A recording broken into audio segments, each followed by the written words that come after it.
Oscar Chemel, analista político y económico, es mi invitado de hoy.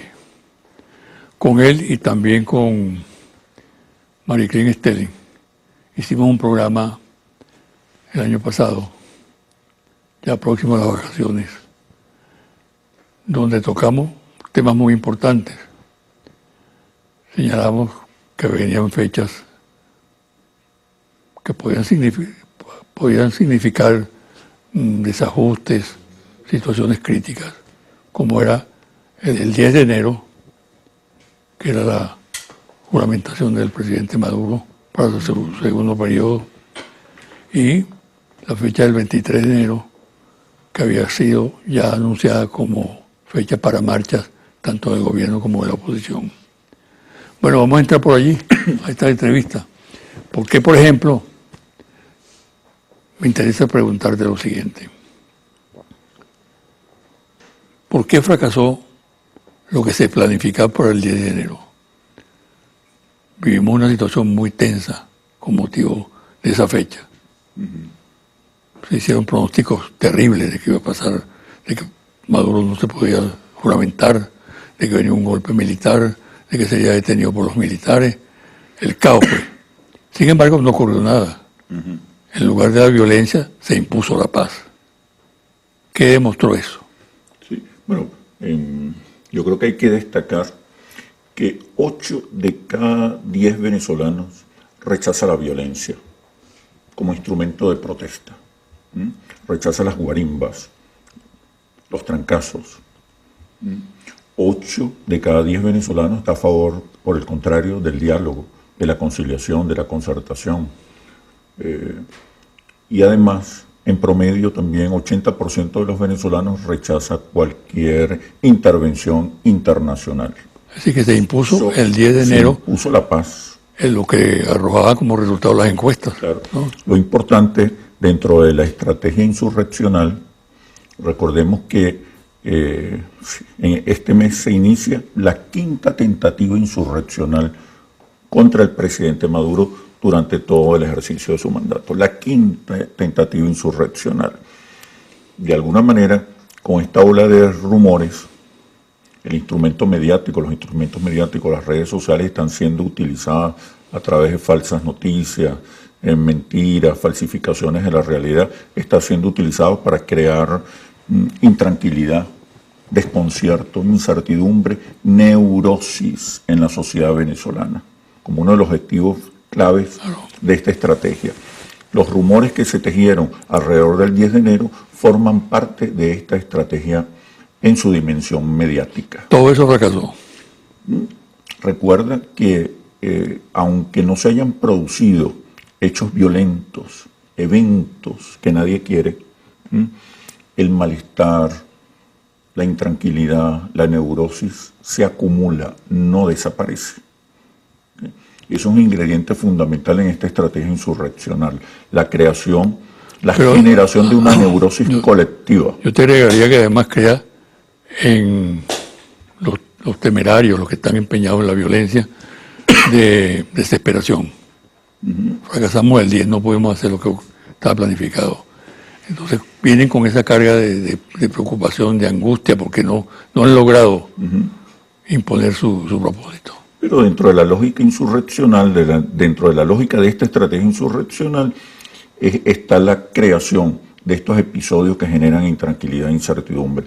Pero poco después, como vimos en el 23 de enero pasado, vimos que efectivamente los factores radicales se impusieron su agenda y hubo violencia y sangre en las calles. Hay una estrategia muy clara, multidimensional, que mezcla la arremetida mediática, las sanciones financieras y económicas, con una estrategia que apunta a generar intranquilidad, neurosis en la sociedad venezolana. Esto no hay que descuidarlo porque es parte de los objetivos de la estrategia. No solamente asfixiar económica y financieramente al país, generar intranquilidad, ingobernabilidad, elevar los niveles de malestar que existen debido a la crisis económica, generar un clima de incertidumbre. Todo eso es una mezcla explosiva que busca fundamentalmente la implosión de la sociedad venezolana, como parte de la estrategia que conduzca a las élites insurreccionales a derrocar al presidente Nicolás Maduro. Pero siempre esas élites negaron que ellos estuvieran interesados en un golpe de Estado, por ejemplo. No, lo ocultaban, ¿no? Creaban el estado de zozobra, de angustia, pero existía una especie de prurito de reserva para no aparecer como golpistas, ¿no? Sí, pero yo creo que eso ya... Eso se rompió. Se rompió. Se rompió, precisamente. Ahorita tienen la excusa de lo que ellos denuncian como gobierno ilegítimo, usurpador del poder y ajeno a la voluntad popular. Sí, pero se quitaron la máscara y hoy en día son golpistas. Totalmente golpistas. No pretenden derrocar a un gobierno constitucional democrático. No solamente golpistas, sino antinacionales. O sea, tolerar, permitir, solicitar la presencia, el protagonismo de un gobierno extranjero sobre los acontecimientos y el destino del país, eso nunca lo habíamos visto en la historia de ¿Qué papel está jugando ese dato desnacionalizador en la situación actual del país? Sí, lo importante... Porque ya podemos hacer el balance de lo que ocurrió el 23 de enero. Es decir, el miércoles de esta semana que termina.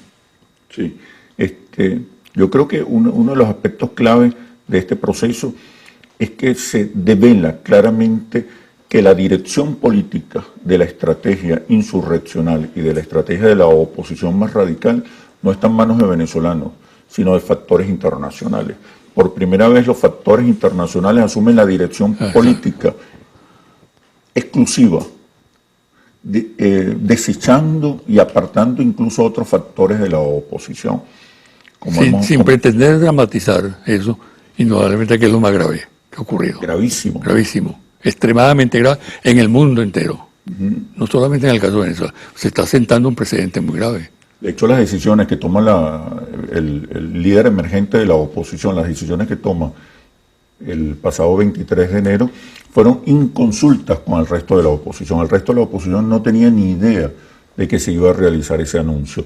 De hecho, en la misma locución, en la misma declaración del líder emergente de la oposición, el dirigente emergente de la oposición, se disculpa ante sus colegas diputados por lo que va a decir, por lo que va a anunciar.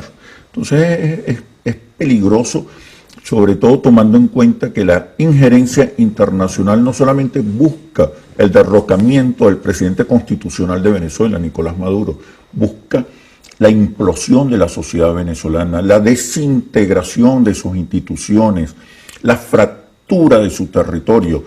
Hace apenas unas horas, el gobierno de los Estados Unidos reconoció los derechos de Guayana sobre los territorios en disputa con Venezuela. Que estamos ante una clara amenaza, un inminente peligro de que si los factores internacionales triunfaran, la desintegración del territorio, la pérdida de soberanía y de independencia, la destrucción del Estado-nación, la agudización de nuestra crisis económica, nuestros problemas sociales y económicos, estaría presentes. Sí, porque las experiencias, por ejemplo, de Irak y de Siria, Libia. Y Libia también, es sangrienta, ¿no? Arremetieron con todo el poder de fuego de la potencia imperial. Ahora lo hacen con más sutileza, pero en el fondo es un golpe. Es el golpismo. Pero un golpe de Estado contra el gobierno y contra el Estado y contra la nación. Y transnacional. Y además la jefatura... Porque es una fórmula que amenaza a otras naciones. Sí. De hecho, hoy la dirección política de esta estrategia que intenta derrocar al presidente Nicolás Maduro está en la Casa Blanca. Sí. Impresionante. Y es aceptada por factores radicales de la oposición. Yo creo que los venezolanos, independientemente de nuestras posiciones, independientemente del descontento que existe debido a graves deficiencias en la conducción de la política económica, los venezolanos tenemos que estar alertas ante la amenaza que se cierne sobre nuestra independencia, nuestra nacionalidad, sobre nuestras riquezas y sobre todo sobre la tranquilidad y la paz de la nación.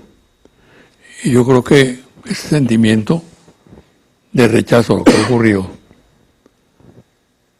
es universal en este momento. Respaldando a Guaidó, hay 15, 20 países hasta ahora, Sí. ¿no? Y expresando solidaridad con Venezuela, con Maduro concretamente, llega a 180, 160, 180 más o menos. Es decir, que el mundo percibe que esto que ha ocurrido, este golpe que coloca a una persona que no tiene ni mérito ni relevancia para estar en la presidencia de un país, es algo que puede ser una tentación para aplicar el mismo formato en otras partes. En otros países de América Latina. Exacto. Sí, sí. Y además es la ejecución de una estrategia respaldada por los gobiernos más conservadores de América Latina. Bastaría, por ejemplo, si en las próximas elecciones de Argentina, que son este año, triunfa la oposición y la política neoliberal de Macri desaparece del escenario. Ahí está la sombra de Trump. Exacto. Ahí está la sombra del episodio venezolano. Sí. No, es muy grave lo que está sucediendo. Y yo creo que los venezolanos deben estar alerta a la lógica de esta estrategia, a los factores claves de esta estrategia. ¿Cuáles son? Agudizar la crisis económica, fomentar la ingobernabilidad, crear un clima de inestabilidad, generar una atmósfera de neurotización de la sociedad venezolana, establecer una especie de doble poder o Estado paralelo, fracturar a las Fuerzas Armadas Nacional, a la Fuerza Armada Nacional Bolivariana, mezclar manifestaciones pacíficas que sirvan de fachada para justificar luego las acciones violentas que hoy no están en manos ni siquiera de los ciudadanos. Las manifestaciones violentas, como hemos investigado y tenemos claramente identificadas, forma parte de una coalición coyuntural entre el paramilitarismo y la delincuencia mercenaria. Los informes que tenemos de los barrios populares con los que tenemos presencia, los vecinos nos hablan que son los delincuentes, los malandros, el malandraje que se anida en algunos barrios populares, que salen las noches a crear zozobra, intranquilidad, miedo. Y bien pagado, por cierto. Bien pagado. Entonces, este clima de angustia, de neurosis, también crea las condiciones favorables a una injerencia internacional. Ahora, del lado del chavismo, del gobierno, como dice el propio Maduro, un factor de corrección que tiene que introducirse rápidamente como complemento a otras políticas de la coyuntura, como es el caso del factor económico, determinante en esto. Es el talón de Aquiles. Exacto. Que debilita la defensa y protección de nuestra nacionalidad y de nuestra independencia. Ahí yo creo que hay una clave importante y el presidente Nicolás Maduro debe entender de una vez y por todas que ahí está la gran debilidad de la revolución y que se necesitan acciones inmediatas, urgentes, en el terreno de la política económica para superar los problemas de hiperinflación y desabastecimiento, producción y crecimiento económico del país. Yo creo que ya está bueno, hay que tomar cartas en el asunto, no pueden demorar más las decisiones definitivas y contundentes y necesarias en el campo económico. El presidente debe ya de escuchar y de revisar las experiencias exitosas en modelos económicos alternativos como las que nos presenta China, Rusia, Vietnam, Belarus, Bolivia, Nicaragua en alguna medida, Cuba en la nueva Constitución. Yo creo que es importante que el presidente deje de escuchar cuentos, debe diferenciar entre los principios y los dogmas, debe diferenciar entre los eficientes y los mentirosos para poder definir ya claramente una política económica que nos saque de la crisis, que es, repito, el talón de Aquiles de la revolución. Y sobre esa circunstancia es que se está levantando y puede tener éxito esta estrategia insurreccional contra su gobierno, contra el Estado y contra el país. Exacto. Oscar, yo creo que el tema de la estabilidad democrática o de las instituciones está conectado con las fortalezas que tiene hoy en día la democracia en Venezuela. Sí. El pronunciamiento, por ejemplo, de la Fuerza Armada, de todos sus componentes, de la milicia, es categórico, terminante, ¿no? Sí, la Fuerza Armada absoluto. ha dado un respaldo absoluto a la presidencia de Maduro. Eso significa que aquí únicamente a plomo es como puede triunfar un golpe, ¿no? Es que esta estrategia insurreccional nos conduce a una confrontación, a una guerra civil declarada y muy sangrienta porque el chavismo no está mocho. Así es. El chavismo es una fuerza. La fuerza. Cerca del 40% de los venezolanos se autodefine como chavista. Hay una unidad institucional alrededor del gobierno de Nicolás Maduro. Ahora, en la estrategia de la contrarrevolución o de los golpistas, ¿evalúan esos factores? Sí, hay, como siempre, subestiman los factores subjetivos, simbólicos, culturales. Como siempre, ya lo dijimos con la anterior tentativa insurreccional en el 2017.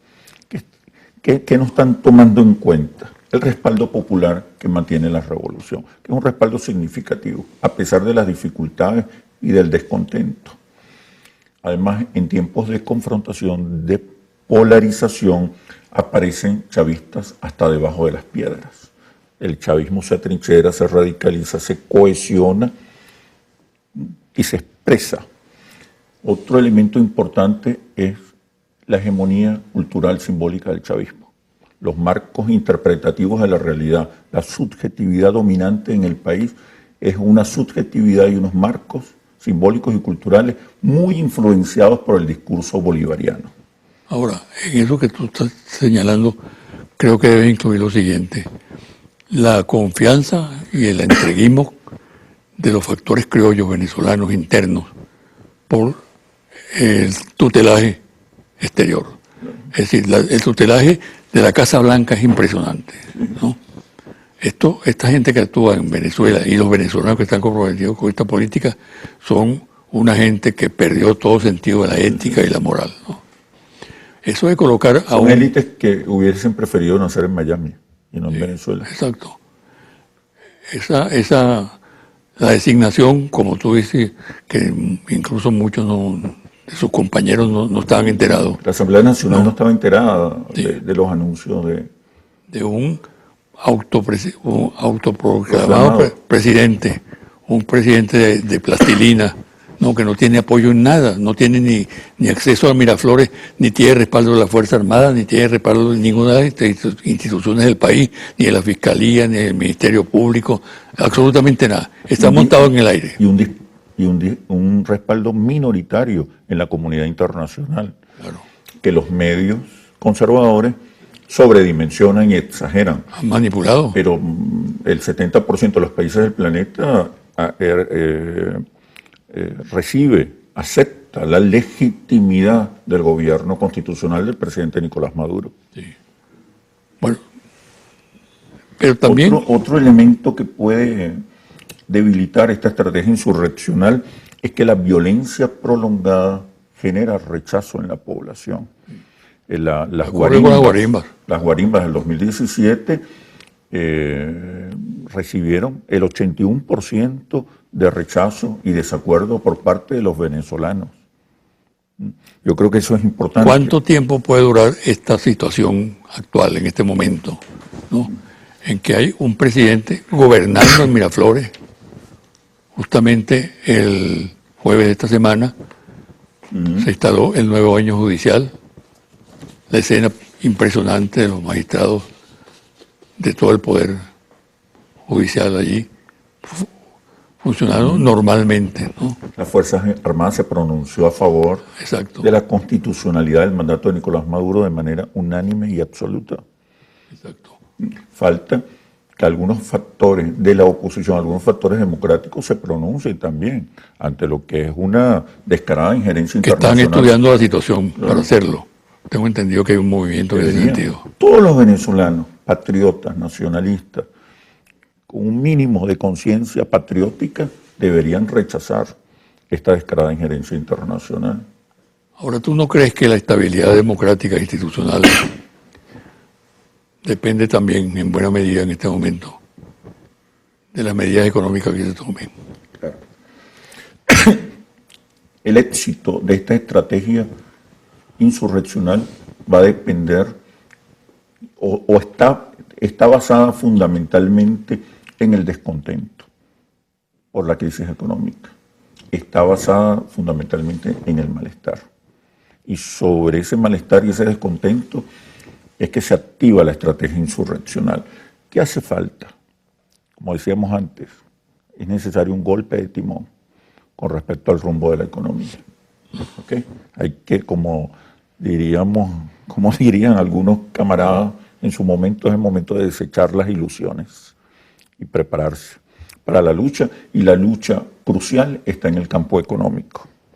Hay que extirpar también las señales de sectarismo y exclusión dentro del chavismo.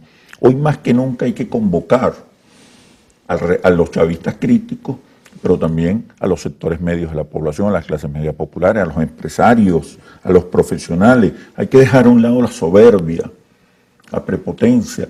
El gesto de Chávez con Arias Cárdenas debe servir de ejemplo también para concertar el futuro de la revolución como nunca antes, y el futuro del país está en manos de lo que el presidente Nicolás Maduro decida en el terreno económico. Alianzas, levantar el sentimiento nacional y antiimperialista de los venezolanos, convocar a la unidad verdadera, al reencuentro, lograr un acuerdo nacional, mejorar la calidad de la comunicación, sobre todo denunciando de manera pedagógica los efectos del estrangulamiento y la asfixia económica y financiera, para que la gente entienda que en buena parte no hay medicinas ni alimentos, no solamente por las erradas políticas económicas, sino también por este cerco financiero y económico. También es hora de renovar los discursos, de renovar los repertorios lingüísticos, simbólicos de la revolución. Hay que impulsar la repatriación, no solamente de los venezolanos, sino de los capitales. En general, cambiar también los marcos interpretativos de la realidad. Exacto. Ahora, la Fuerza Armada Nacional Bolivariana sigue siendo factor determinante en este proceso, fundamental. Hoy, fíjate que la oposición, que no se había dado cuenta de la importancia de la Fuerza Armada Nacional Bolivariana, les negaba incluso las siglas. Está tendiendo puentes. Se ha dado cuenta de que sin Fuerza Armada a su lado no pueden hacer absolutamente nada. Hacía 1 año y medio, durante las guarimbas, insultaban a las Fuerzas Armadas. Ofendían a las Fuerzas Armadas. Los descalificaban moralmente, éticamente, les mandaban pantaletas para que se alzara, todas esas cosas. Pero no es creíble, ya no es creíble. Uno de los objetivos de esta estrategia insurreccional, así como derrocar al presidente Maduro, desintegrar territorialmente al país, acabar con la institucionalidad, extirpar al chavismo, uno de los objetivos es también eliminar las Fuerzas Armadas Nacional Bolivarianas. Claro. Es uno de los objetivos centrales. Esta estrategia insurreccional no busca presionar para negociar, cohabitar, dialogar. No es una estrategia para presionar por el diálogo. Es una estrategia definitiva para acabar con el Estado-Nación y acabar con las Fuerzas Armadas, con la Fuerza Armada Nacional Bolivariana. Ahora, fíjate, si lo que han hecho, colocar un personaje tutelado por la Casa Blanca en la presidencia, pasando por encima de toda ética, de toda moral, etcétera, no da resultado. Y esta situación se prolonga en el tiempo. Yo creo que el tiempo trabaja en contra de esta estrategia. ¿Qué puede pasar entonces? La invasión extranjera. La última racia es la invasión extranjera, después del golpe.